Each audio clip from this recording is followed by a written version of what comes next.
Olá, gente bonita, tudo bem? É com imensa alegria que estamos aqui mais uma vez para responder algumas perguntas que chegaram para nós. Bispo, tudo bem? Como vai? Tudo bom, graças a Deus. Estamos aí na quarentena ainda. Na quarentena ainda. Aproveitando esse tempo maravilhoso junto, né, meu amor? Pois é verdade. Então hoje nós vamos responder as perguntas da Raquel Coimbra novamente. Parabéns, Kelzinha, manda mais perguntas, tá? Da Valclier, do Victor e do senhor Altamir. Ok? Vamos às perguntas? Vamos lá. Como conseguir a salvação da nossa alma? Poxa, que bacana. Conseguir a salvação da nossa alma parece ser um tema tão difícil e complexo, porém, Jesus facilitou de uma forma incrível para nós. Todo aquele que crer e for batizado será salvo. É isso. É essa a simplicidade do Cristo. Basta você crer, basta você fazer as coisas que Jesus Cristo nos deixou. Para isso, temos a Bíblia, está aqui a Bíblia. O que está aqui dentro é o que a gente precisa fazer para ser salvo. Basta crer. Crer e ser batizado. Só isso. Muito bem. E segunda perguntinha. Quando morremos, vamos direto para o céu ou passamos por um purgatório? Legal. A vida pós-morte, né, inclusive nessa época maluca que a gente está vivendo sobre o Covid e tudo mais, deixa as pessoas com dúvida, né? O que acontece com o cristão, o que acontece com a gente quando a gente morre? E é assim, a Bíblia nos dá indícios, nos mostra o que acontece com aqueles que são salvos, ou seja, aqueles que creram, foram batizados e Deus, na sua infinita misericórdia, através de Jesus Cristo, nos justificou, ou seja, nos deu a sua justiça, nos coloca na sua santidade. Então, quando morremos, aqueles que creem vão para a glória de Deus Pai, aguardar a ressurreição e o dia do julgamento, tá? Aqueles que não creram, esses já são jogados a um lugar chamado Sheol, um lugar chamado Inferno, tem vários nomes, mas é um lugar que não é o paraíso. É um lugar onde, infelizmente, algumas pessoas que não quiseram acreditar em Jesus Cristo, que não o acolheram, que não receberam batismo, que não foram escolhidos por Deus, não foram predestinados por Deus, estes, infelizmente, vão para esse lugar triste. E aqueles que creem vão sim para o paraíso. Não existe na Bíblia purgatório. O purgatório é uma invenção da Igreja Católica Romana para justificar alguns de seus dogmas. Mas na Sagrada Escritura, inclusive no Novo Testamento, não tem indício nenhum deste lugar ou qualquer outro lugar parecido.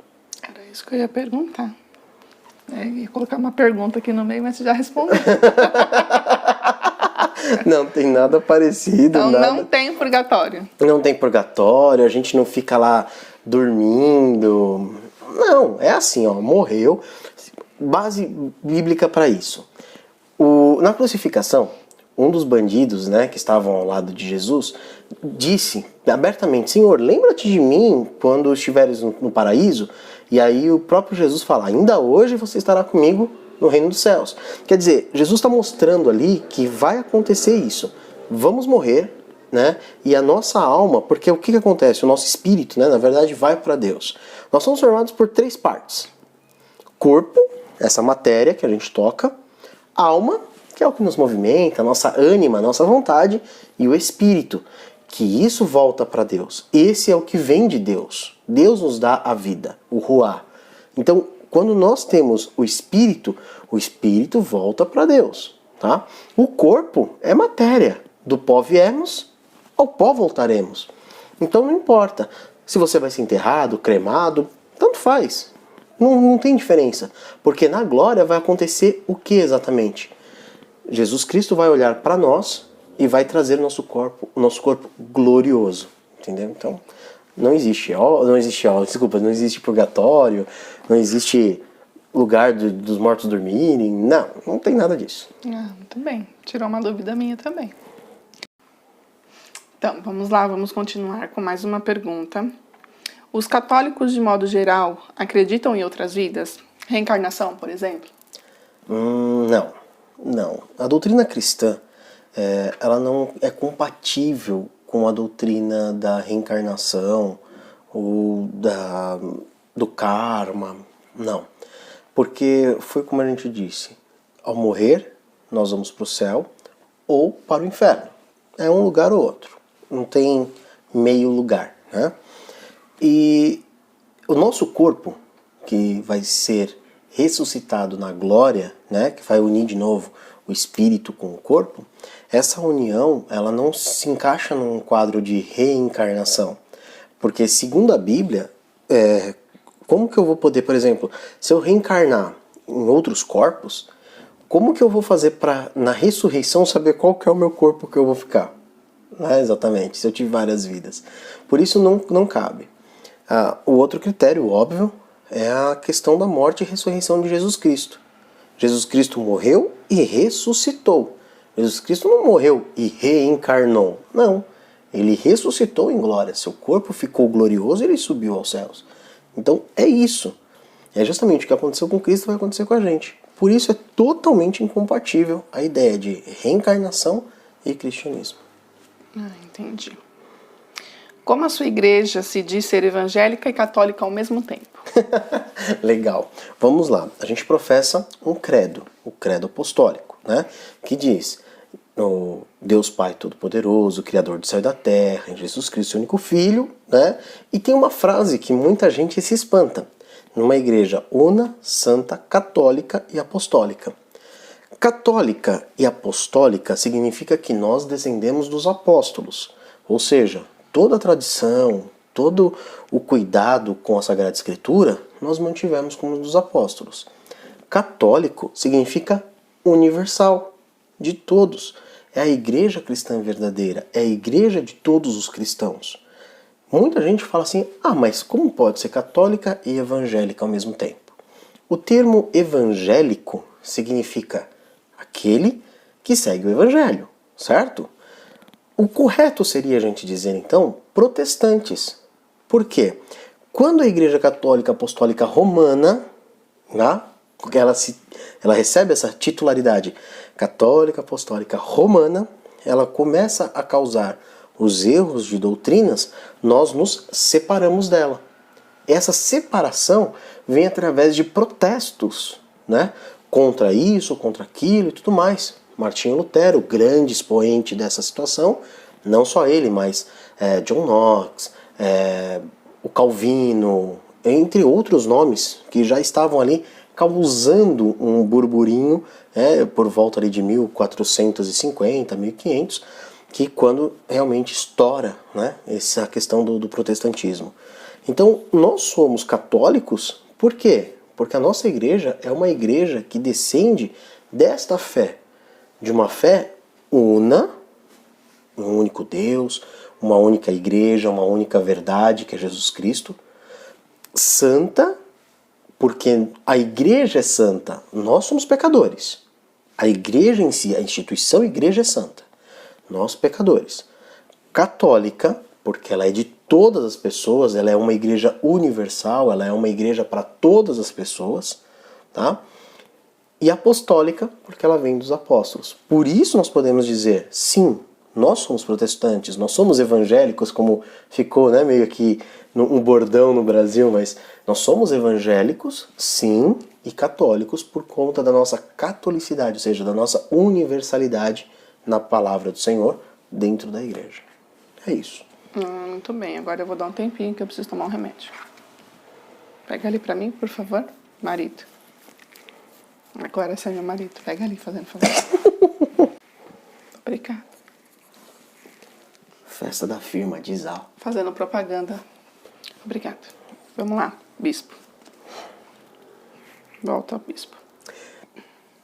Vamos lá para a última perguntinha. Sou de outro estado, cidade, e não tenho ministério orando em família. Posso liderar um grupo? Como eu faço? Poxa, bacana. É isso aí. Bom, para liderar um grupo, né, não tem nenhuma dificuldade, não tem nenhum problema. Basta entrar em contato conosco, tá? Pode falar diretamente comigo ou com o bispo diocesano, Dom Marcos Leal, e nós vamos orientar cada uma das pessoas para que possam fazer essas reuniões nas suas casas sem problema nenhum. Sem problema nenhum, tá? Aqui nós estamos falando de pessoas, de ministros locais. Os ministros locais, eles celebram a palavra, tiram dúvidas, podem celebrar batizados, casamentos, enfim. Existem algumas coisas que o ministro pode fazer, outras não, tá bom? De qualquer forma, o importante é você ligar e falar com a gente, tá? Então, sempre aparece aqui no final os telefones, os meios de comunicação, né? A nossa página oficial da igreja, você pode entrar em contato, perguntar sem problema nenhum. Se isso é a sua vocação, um ministro local.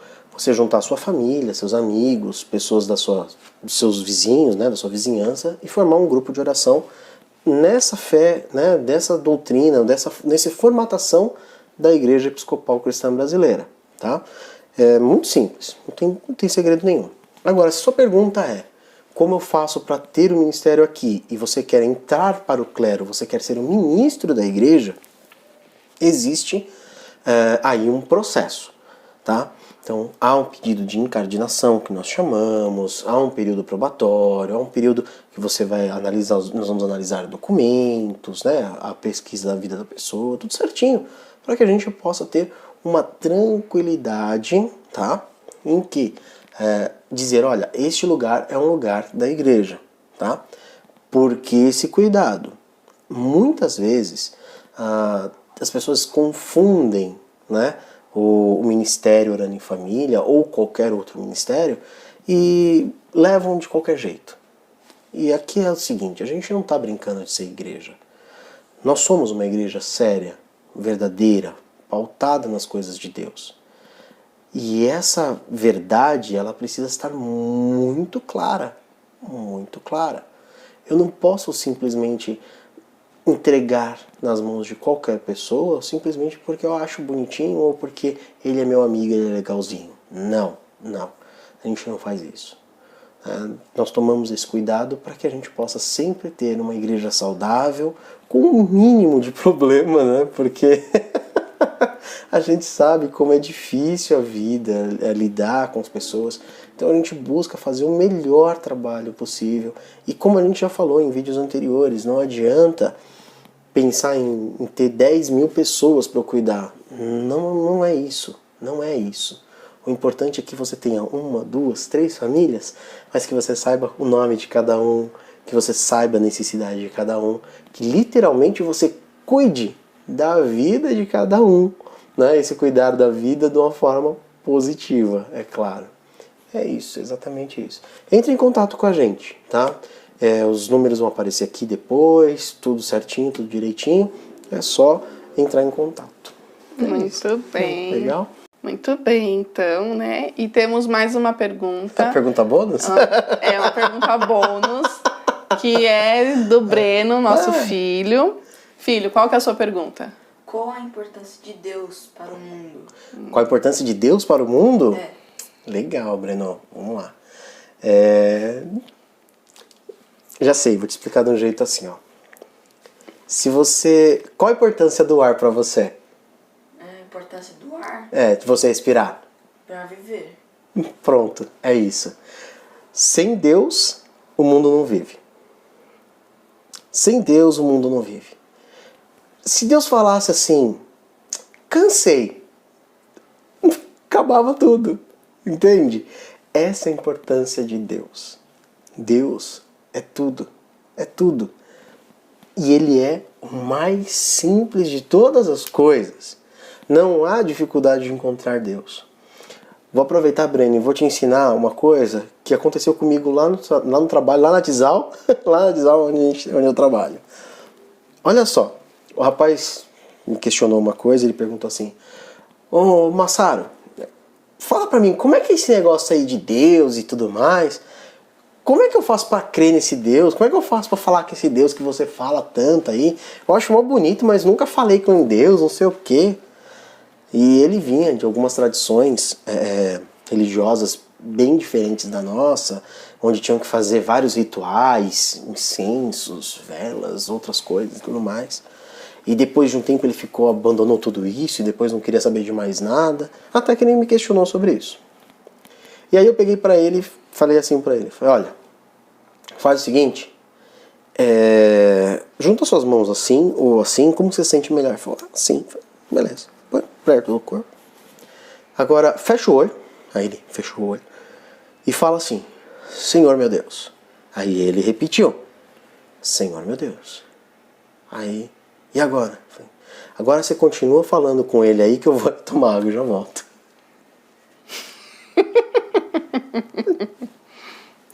Sabe? É essa a simplicidade de Deus. A gente não precisa de pompas, de coisas e coisas. Não. A igreja tem a liturgia, é bonito de se ver, claro, as vestes.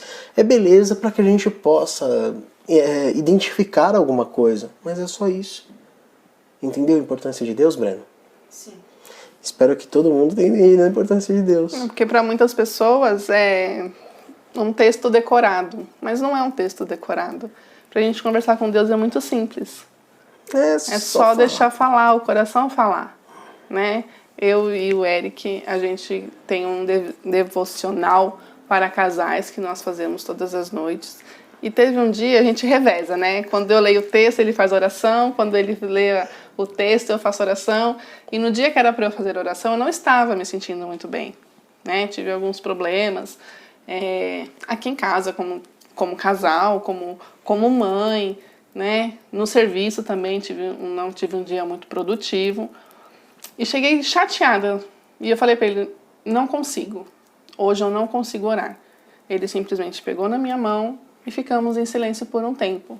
Porque oração também o silêncio também é uma oração, né? Então não existe texto decorado. Como eu vou falar com Deus? Eu não sei orar. E ele me ensinou que não tem texto decorado. É só ouvir o coração e deixar o coração falar. Porque, afinal de contas, a nossa boca fala do que o coração está cheio. Exatamente. Então é isso, não tem segredo. Se você deseja, por exemplo, o terço bizantino, é algo gostoso. Você repetir várias vezes, Jesus eu te amo, ou trechos da Bíblia. Tudo bem. Mas isso não é uma oração, na verdade. Isso é para você se acalmar, é para você respirar, sabe? É só isso. A oração de verdade, ela flui. Ela flui. A Sagrada Escritura diz, uma passagem muito bela que diz que o Espírito Santo nos ajuda até com gemidos inexprimíveis, ou seja, quando a gente não consegue nem falar. Eu não sei quantos de vocês que estão assistindo hoje passaram por essa experiência. Mas ela é muito gostosa. Chegou um dia em oração, eu fazendo uma oração, determinadas coisas, lugares, e aí aquilo foi me deixando emotivo, e aí eu fui orando, e fui orando, e fui orando, e fui orando, e eu fui chorando, e aí eu queria falar, mas eu não conseguia abrir a boca para falar. Mas eu sentia a presença de Deus. E, gente, eu não estava em nenhuma igreja, eu não estava em nenhum culto, eu não estava em nenhum lugar senão o meu quarto. No meu quarto, sozinho, literalmente. Aquele dia foi algo, assim, impossível de se falar, o que eu senti. Então, Deus é isso. É uma simplicidade sem fim, eterna, e que às vezes a gente dificulta tanto. É isso, é só juntar a mão e falar assim, oh, meu Deus. E fala mesmo, sabe? Conversa com Deus, chama Deus para você falar com Deus, chama Jesus, poxa vida, olha, minha situação e assim por diante, sem problema nenhum. Ele vai te entender, até porque, mesmo que você pode usar lindas palavras, Deus sabe a tua cabeça, Deus sabe o que está passando aí dentro. Então, assim, não adianta palavras bonitas e um coração sujo, uma mente suja. Deus vai olhar e vai falar assim, você fala bem, mas... Não é bem isso. Não é isso. É certo. É isso aí. Deu? Deu sim. Certo, Breno? Sim. Respondeu sua pergunta, filha? Sim. Então Muito tá bem. bom. Pode sentar lá. Continue mandando as perguntas para nós. Todo domingo, se possível, a gente responde para vocês, tá? Mandem no WhatsApp, no Facebook, no Instagram, tá? Podem mandar perguntas à vontade sobre qualquer tema que ele responde para vocês. Né? É isso. Um beijo, um ótimo domingo para vocês, uma boa semana abençoada por Deus para vocês. Que Deus os abençoe, vos proteja, vos guarde e que vocês possam encontrar cada vez mais na simplicidade Deus, esse Deus maravilhoso, que Ele é real e verdadeiro. Viu? Podem ter certeza disso.